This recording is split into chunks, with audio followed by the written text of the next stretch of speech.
The evening is hot, the kind of August heat that presses down on your shoulders and makes the air above the cucumber bed shimmer. You stand between the rows, watering can in hand, and you look at your plants, and your plants look back at you with the disappointed stare of a vegetable that has given up. The leaves are yellowing at the edges, the way old paper yellows. The vines have gone limp, like wet string. The tiny cucumbers that did manage to form have turned yellow at the tip and dropped off overnight. And now you are left with a sad tangle of greenery that produces nothing. Through the fence, your neighbor is filling a bucket. You can see his hands disappearing into the thick green of his plants, and when he straightens up, the bucket is heavy. He has the kind of dark green, heavy-fruited cucumbers that look like they belong in a magazine. He has half a bucket from one bush. You have 3 sad fruits from 10. Something is wrong at your place, and something is right at his. You finally ask. You have to ask, because pride is a luxury when the season is melting away. He laughs, sets the bucket down, and walks to his garden shed. He comes back with a bottle, not a fancy package from the garden center, not a branded spray with a barcode and a promise. A bottle of ordinary table vinegar, the kind that sits on every kitchen shelf next to the sunflower oil. He tells you his whole secret. Every 2 weeks, he pours a little of that bottle into a watering can, fills the rest with water, and waters his plants at the root. That is it. No chemistry, no fuss, no schedule more complicated than brushing your teeth. Your first thought is the one every gardener has when they hear this. Vinegar is acid. You can smell it from the bottle. If a drop of it lands on your skin and you do not wash it off, it stings. How can you pour acid on living roots and expect anything except dead plants? You almost laugh. It sounds like advice from a man who has never grown a cucumber in his life. But his cucumbers are dark green and heavy, and yours are yellow and falling off. So, you listen. Here is the secret, and it is not really a secret at all. The secret is in the proportion. The secret is in how many milliliters you measure into how many liters of water. The bottle on his shelf and the bottle on yours are the same. The difference is the dose. Vinegar used carelessly kills. Vinegar used precisely unlocks something in the soil that has been locked all season. The same product, the same acid, the same shelf in the kitchen. Only the drops per liter decide whether you are a healer or a destroyer. So, what is vinegar exactly? It is a water solution of acetic acid. When you buy a bottle marked 9%, that means 9 parts acid out of every 100 parts of liquid. The rest is water. Apple cider vinegar, the kind with the brown color and the soft smell, is gentler, usually 5 or 6%, and it carries a touch of organic matter from the fruit it was made from. Either one works, but the dose changes with the strength. What does a weak vinegar solution actually do once it touches the earth? 2 things in 2 different places. In the soil, around the root, it gently shifts the acidity toward the sour side of the scale. That is the part gardeners care about most. On the surface of the leaf, when you spray it, it leaves a thin acidic film that acts like a polite barrier. Fungus spores land on it and hesitate. Soft-bodied insects walk across it and decide this is not the leaf for them. And what does a strong vinegar solution do? The same acid, but at full strength, with no mercy in the dose, becomes something else entirely. Experienced gardeners mix concentrated vinegar with a handful of salt and a drop of liquid soap, and they pour that mixture into the cracks between paving stones on a path.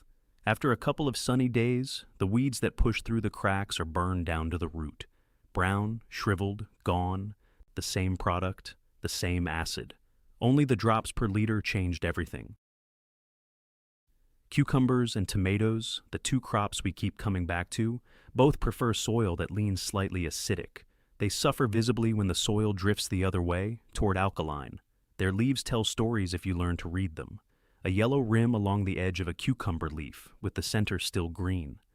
Tiny fruits that yellow and fall. On tomatoes, a dark sunken patch on the bottom of the lower fruits, spreading upward, one cluster after another. These are not signs of disease in the usual sense.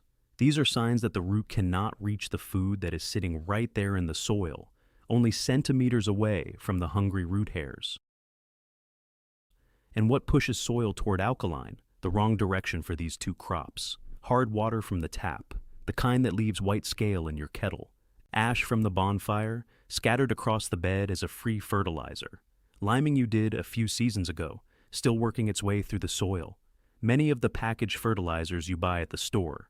Layer after layer of small choices that slowly and visibly close the door between the root and its food. So you water on time. You feed. You loosen the soil around the stem. You tie the vines to their supports. You do everything the books tell you to do, and the bush sulks. The leaves pale. The lower tomatoes darken at the crown. The cucumber leaves yellow at the rim. You start to wonder if gardening is just a polite way of losing to the weather. The reason is not what you think. The reason is that at the wrong acidity, the roots simply cannot grab what is there. Nitrogen, calcium, iron, magnesium, all of it sitting in the soil, inches from the root hairs, completely unreachable, like a door with the wrong key. You can water for 1,000 years and the plant will still starve because the key does not fit. A weak vinegar solution shifts the acidity the right direction. The key starts to slide, the door opens, the plant wakes up, and you can almost see it happen over a week or two. New leaves come out even and clean, no yellow rim. Tiny fruits stop falling, the bush straightens up. It does not explode into growth. It does not become something out of a magazine overnight. It just stops losing ground and starts gaining it again. A word of caution, and it is an important one. Vinegar does not feed. Vinegar does not replace fertilizer. Vinegar opens a window to the food that is already in the ground. If the food is not there, if the soil is empty, no amount of acid will invent nitrogen from nothing. Normal feeding still has to happen. Vinegar is the key, not the meal. And here's the part that gets people into trouble. Vinegar is not for every garden. There are soils where vinegar is the worst thing you could add. Soils that are already acidic. Peaty ground. Plots where a pine forest used to stand, where years of dropped needles push the soil sour. Low-lying plots where acid rain drains and collects. If the acidity of your soil is already below 6 on the scale, vinegar is forbidden. Not reduced, not careful, not a smaller dose. Forbidden. The roots will simply stop working. How do you know which soil you have? The cheap way is the easiest. Litmus paper strips from a garden store, a few pennies per pack. You stir a spoonful of your soil into a glass of water, dip the strip, wait a moment, and watch the color change. The strip tells you everything. The free way is to look at the weeds. If your plot is overrun with horsetail, with sorrel, with broadleaf plantain, your soil is already acidic, and vinegar will only make things worse. If your weeds are mostly goosefoot and chickweed, your soil is neutral or leaning alkaline, and vinegar has a job to do. The signals the plants send are the same signals, on a slightly different page.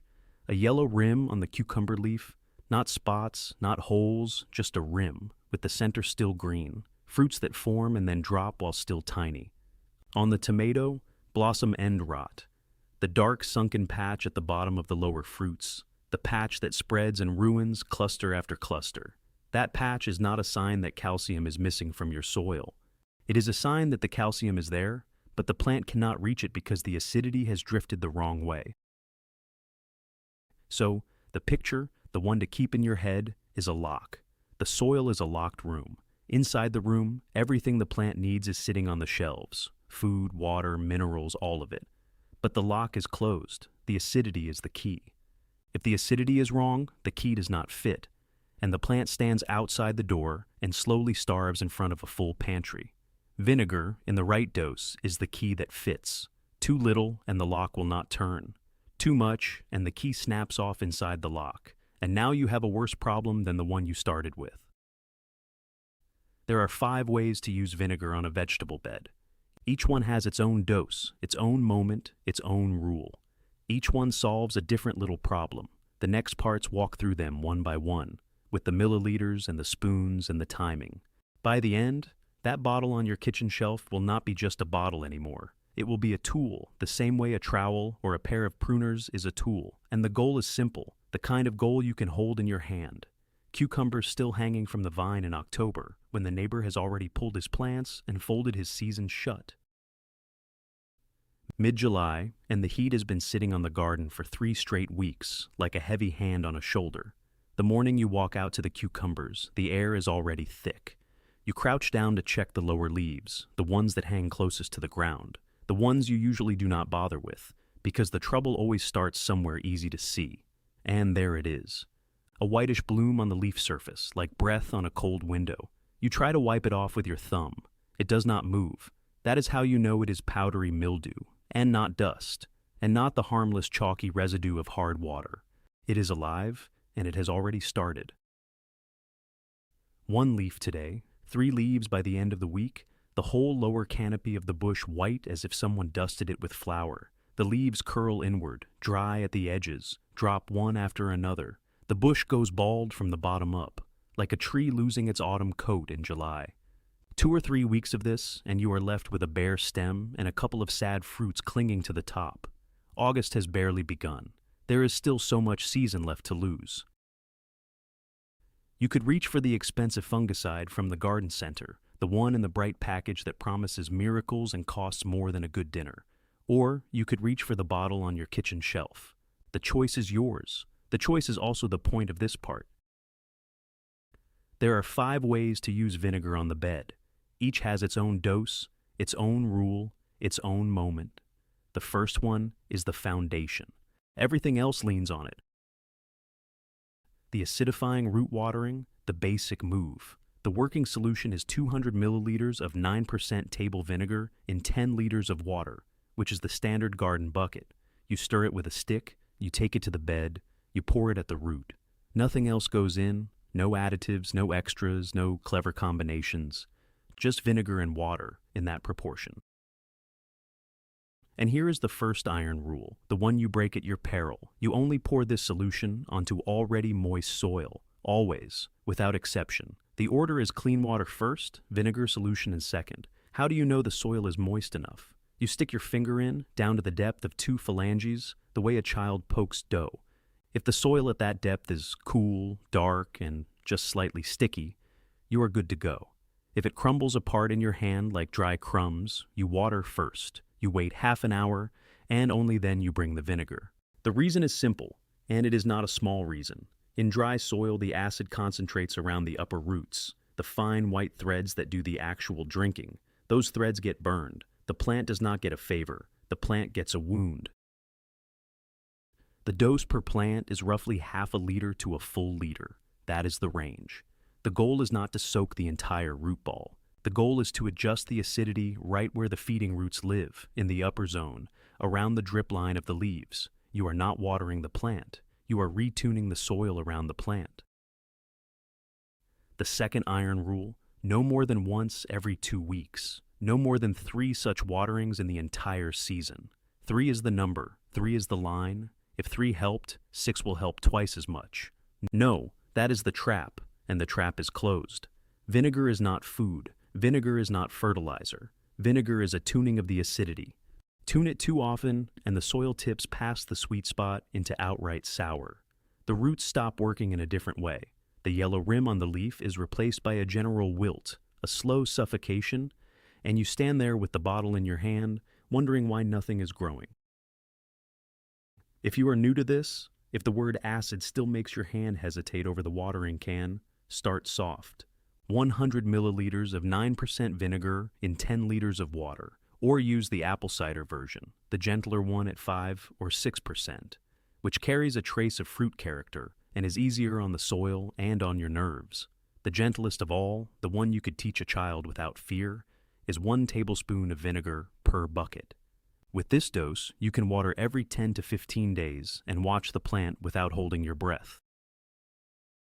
When do you see the result? Not tomorrow, not the day after, in about 2 weeks. A new leaf comes out even and clean, no yellow rim. The tiny fruits stop falling. The bush straightens its back. It is not a dramatic moment. It is a quiet moment, the kind you only notice when you look back. The second use is preventive spraying against fungus.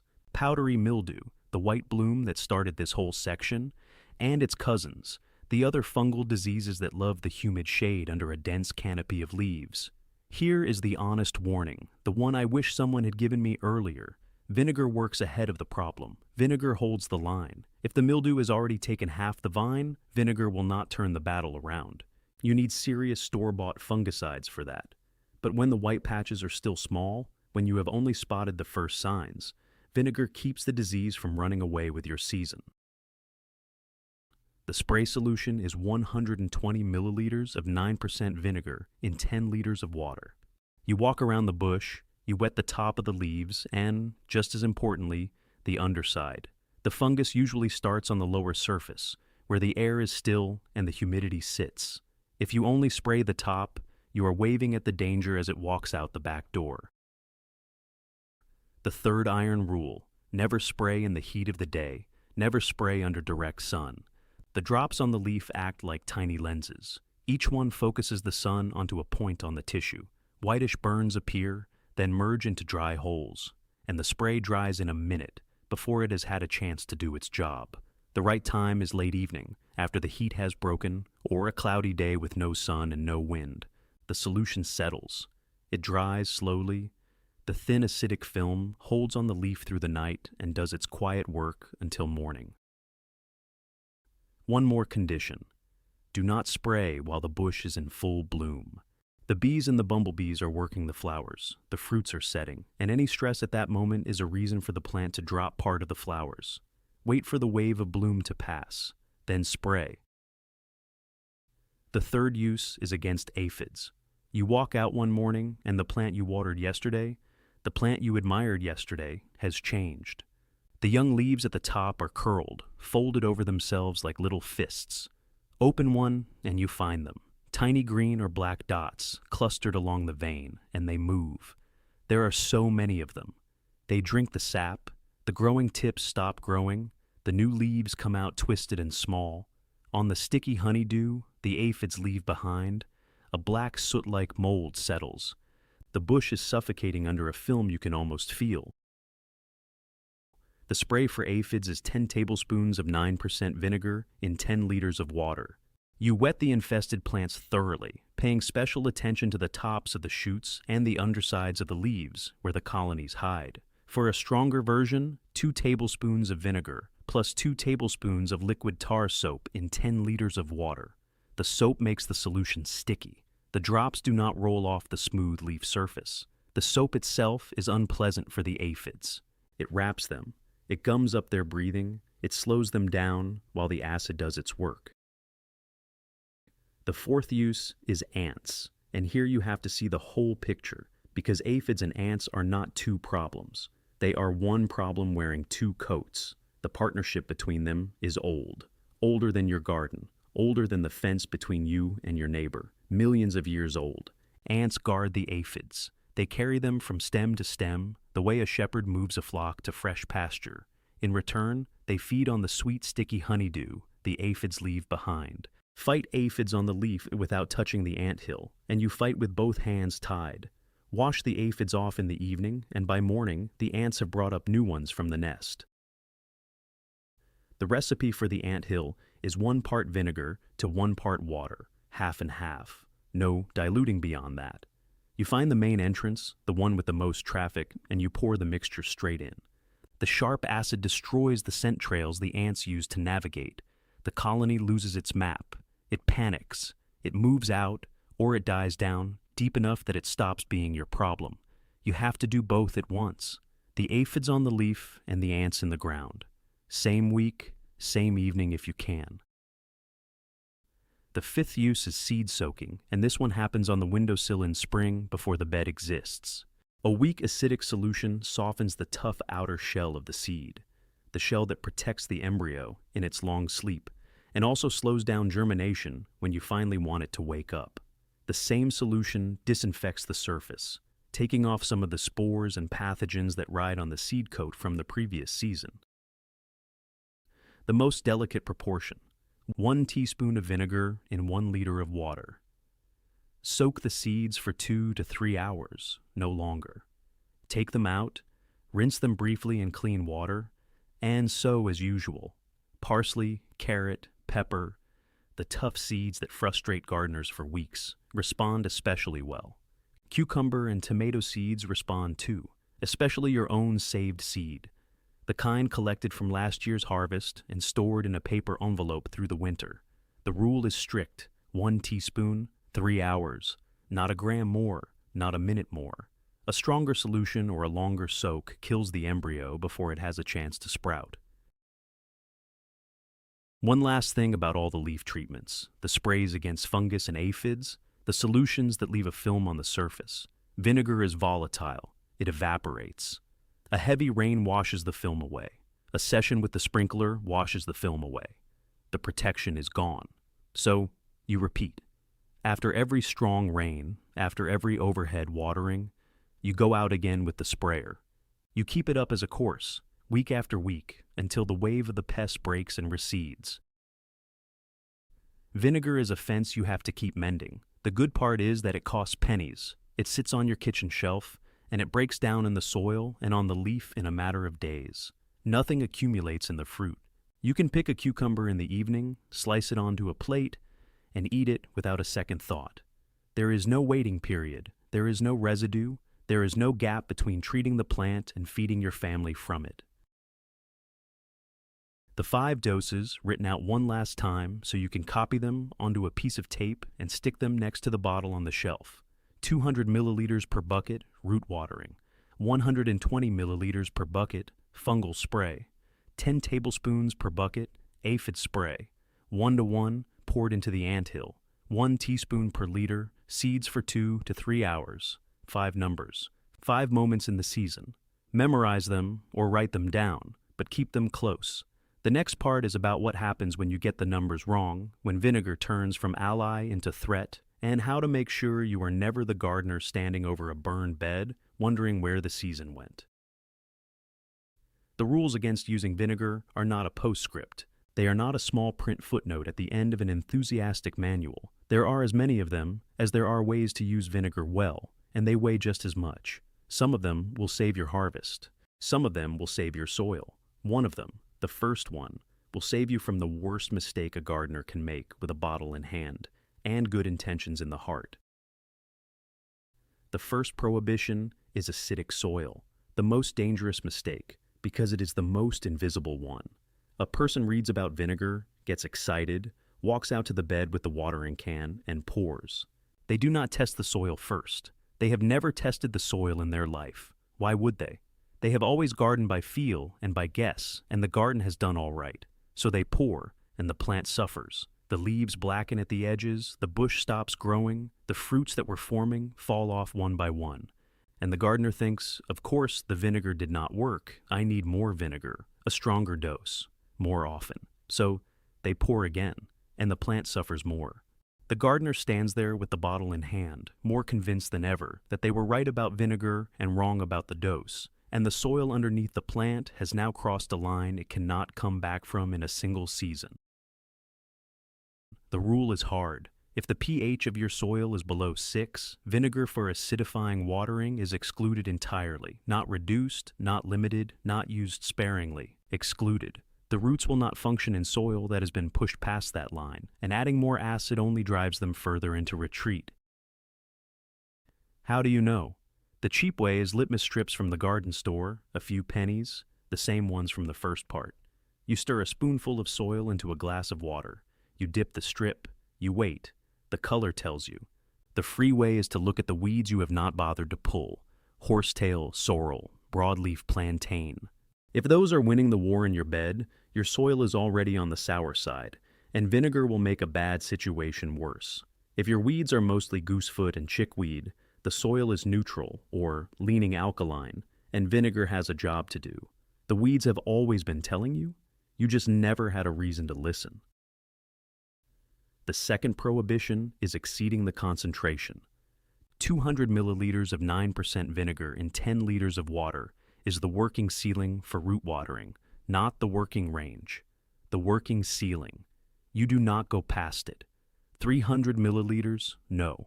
400? No. 200 is the line, and the line is drawn in pencil that does not erase. The reason is not arbitrary. 200 is the threshold below which the acid does its work gently, the way a key turns in a lock. Above that threshold, the same acid begins to burn living tissue. The same hand that was unlocking the door is now pressing too hard, the key snaps, the lock is jammed, and you are standing outside a worse door than the one you started with. The third prohibition is vinegar on dry soil. This is a repetition, and repetition here is on purpose. The rule is so often broken, even by people who know it, that it deserves to be said twice. Dry soil concentrates the acid in the upper layer, right where the fine feeding roots live. Those thin white threads, the ones you have seen if you have ever gently lifted a young plant from its pot, are the drinking straws of the plant. They do not recover from a burn in a day. The plant stalls. The bush stands still in the garden like a stalled engine, drops its fruit, and takes weeks to find its footing again. The order is fixed. Clean water first, then the vinegar solution. Always. Not sometimes. Always. The fourth prohibition is mixing vinegar with soda or with ash. Ash from the fireplace or the bonfire is alkaline. Baking soda is alkaline. Vinegar is acid. Acid plus alkali is a chemistry demonstration you may remember from school. There is fizz, there are bubbles, there is a small amount of heat, and what is left in the bucket is a cloudy water with salts dissolved in it, and that water will do nothing for your plants. The neutralization happens in the bucket, not in the soil. You have wasted the vinegar and the soda, and you have learned nothing.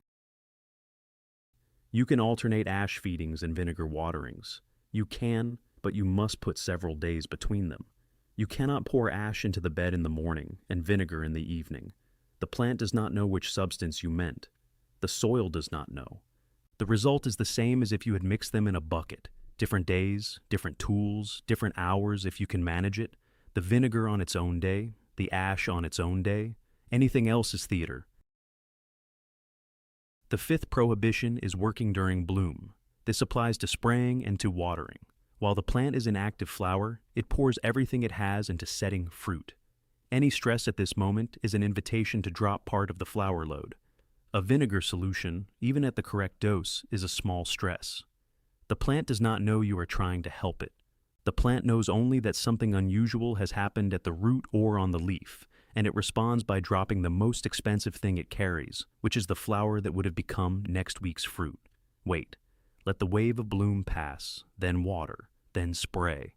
The order of operations is not a suggestion. Now the myths, the 4 stubborn stories that float around every gardener's kitchen table and refuse to sit down. The first myth is that vinegar feeds the plant and replaces fertilizer. It does not. Look at the back of the bottle. Nitrogen, 0. Phosphorus, 0. Potassium, 0. Calcium, 0. Vinegar is acetic acid and water, plus a trace of whatever was in the original fruit, in the case of apple cider vinegar. There is no food in it. Vinegar does not feed. Vinegar opens a window to the food that is already in the soil. If the food is not in the soil, the window opens onto an empty pantry. Normal fertilization still has to happen. Vinegar is a partner, not a substitute. The second myth is that a stronger solution works faster and better. The opposite is true. A strong solution burns.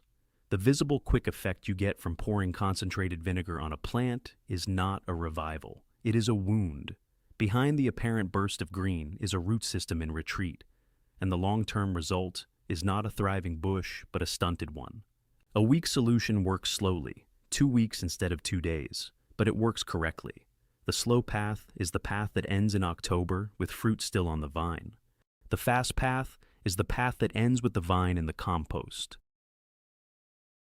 The third myth is the most stubborn of all.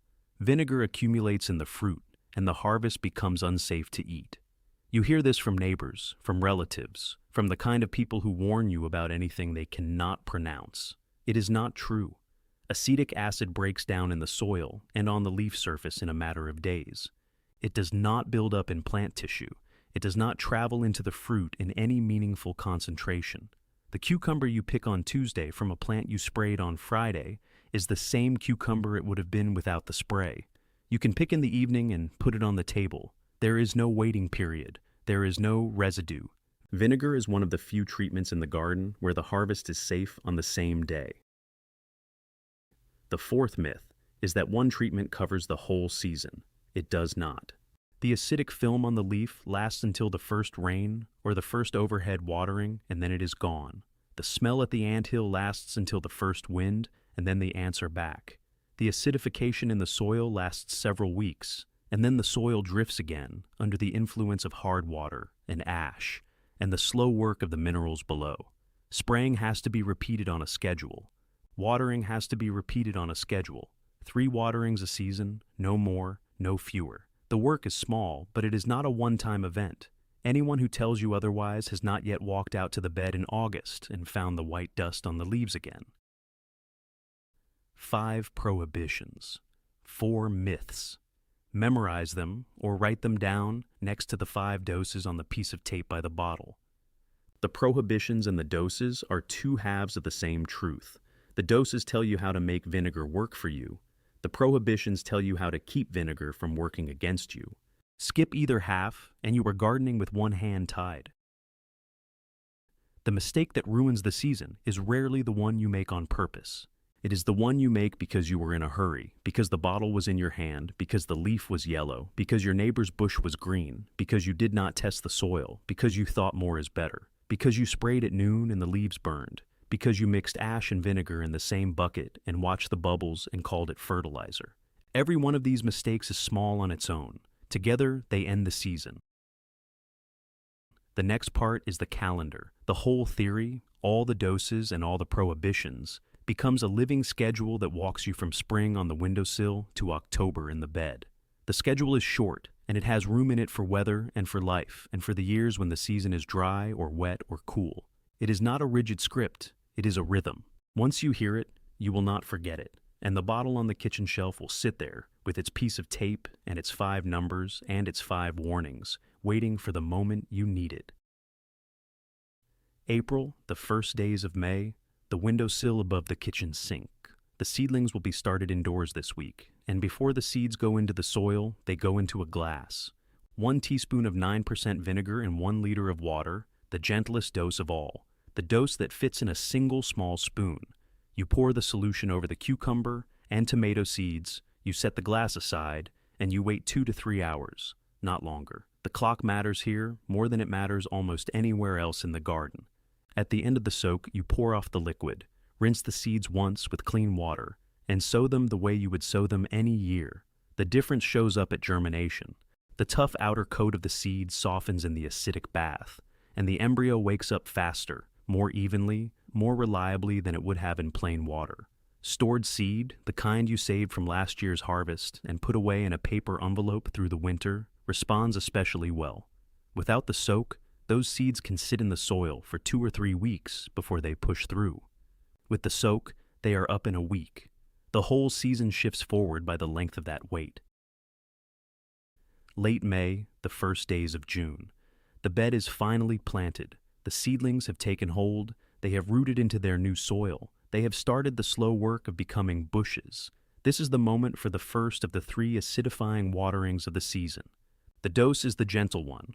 100 milliliters of 9% vinegar in 10 liters of water, poured onto already moist soil, half a liter under each plant. You are not solving a problem here. There is no yellow rim on the leaves yet, no blossom end rot on the tomatoes, no crisis. You are tuning the instrument before the concert begins. You are setting the acidity in the right zone so that when the heavy work of fruiting starts, the roots already have the key to the pantry. This is the first of 3. Remember the number. 3 is the season. 3 is the line. July, the hottest month, the most demanding month, the month in which all 5 uses of vinegar run at the same time, and the bottle on the kitchen shelf earns its place. The yellow rim shows up on the lower cucumber leaves. The first white patches of powdery mildew appear on the shaded undersides. Aphids cluster at the growing tips, and along the stems you see the trails of ants commuting up and down between the soil and the colonies they tend. 5 tasks, 1 bottle, 1 season. The acidifying watering at full strength. 200 milliliters of 9% vinegar in 10 liters of water. Onto moist ground, half a liter to a liter per plant. The second of the 3 waterings. 2 weeks minimum between waterings, 3 waterings total, and this is the middle one. The fungal spray. 120 milliliters in 10 liters, late evening or a cloudy day. No sun, no wind. Top of the leaf, bottom of the leaf. If the bloom is just starting, if you see only the first scattered white dots on the lower leaves, you begin now. You do not wait for half the vine to go white. Vinegar holds the line. Vinegar does not turn the battle around once it is lost. The aphid spray. 10 tablespoons of 9% vinegar in 10 liters of water, plus 2 tablespoons of liquid tar soap for the sticky version that clings to the smooth leaf surface. The growing tips, the undersides, the curled leaves where the colonies hide. Thorough work, not a polite sprinkle. The anthill. 1-to-1, vinegar and water, half and half, poured straight into the main entrance. The scent trails collapse. The colony loses its map. The numbers of ants moving up the stems drop within days. The aphids lose their shepherds. The bush breathes easier. You can do all of this in the same week. You can spread it across 2. The order matters less than the fact that you do it. 2 weeks from now, the third watering. Until then, watch, and when you see a signal, respond. August. The nights begin to cool. The grass is wet in the early mornings. The mist sits in the low places until 9, sometimes later. The air under the leaves of a dense cucumber canopy is humid by 10 in the morning and stays humid until evening. These are perfect conditions for fungus. August is the month when powdery mildew hits hardest, the month when a healthy bush can lose its lower canopy in a fortnight if no one is watching. The main tool in August is the spray bottle. Every leaf you save from the white dust is a few more fruits that get to ripen.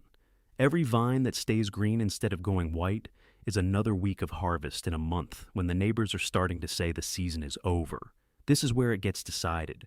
Do the bushes limp through to October, or do they leave the race in the middle of the month? The spraying continues on a rhythm. Every 2 or 3 weeks, late evening or overcast sky. After every heavy rain, you go out again. The acidic film washes off. The protection is gone. You put it back. You keep the rhythm until the wave of mildew breaks and the air dries out, and the nights stop being so kind to fungus. If the yellow rim on the cucumber leaf is still showing, if the blossom end rot is still appearing on the lower tomatoes, the third and final acidifying watering happens now. 200 milliliters in 10 liters, onto moist ground. The last watering of the season. The season is closing. The soil will hold what you have given it for the remaining weeks. September. If you did the work in July and August, if the fungal wave was held, if the aphids were stopped, if the acidity stayed in the right zone, September opens like a quiet room. The bushes are still alive. The cucumber vines are still green. The upper clusters of tomatoes are ripening, slowly, in the lower angle of the sun. The cucumbers are smaller than they were in July. The yield is smaller, but the harvest continues. The neighbor closed his season at the end of August. Yours is still open. In September, the acidifying watering stops. The growth has slowed, the plant is not pushing hard anymore, and extra acid in the soil serves no one. Light preventive sprays on the leaf are still acceptable in a damp stretch, especially if the autumn turns wet and the fungal pressure does not let go. But the heavy interventions are behind you. The bottle mostly sits on the shelf. October. The season closes. The first cold nights take the last of the cucumbers. The tomatoes that are not going to ripen on the vine come into the house and finish on the windowsill. You pull the plants, you fold the supports, you put the soil to bed. The bottle goes back to the kitchen shelf. The piece of tape with the 5 doses and the 5 prohibitions stays on it. It will be there in April when the season begins again. Why does this work? Why does a bottle of acid and a few milliliters of patience extend the season by weeks, sometimes by a whole month? Because the cucumber and tomato bushes do not retire in August because they are old. They retire because they are tired. Tired from 100 small fights that they were losing without anyone noticing. The acidity drifted the wrong way, and the food in the soil became unreachable, so the plant starved in front of a full pantry. The mildew quietly ate the lower leaves one by one, so the canopy shrank and the fruit stopped filling. The aphids drank the sap from the growing tips, so the new leaves came out twisted and the new shoots stopped extending. The seeds sat in the ground for 3 weeks before they woke, so the whole season started late, by the length of that wait. Vinegar does not solve any single one of these problems in a dramatic way. Vinegar lifts several of them at once. The plant stops wasting energy fighting battles it was losing. The plant stops trying to eat through a glass wall. The leaves stay green longer. The growing tips stay uncursled. The energy that was being burned on defense and on starvation goes into the fruit, into the new flowers, into the new shoots.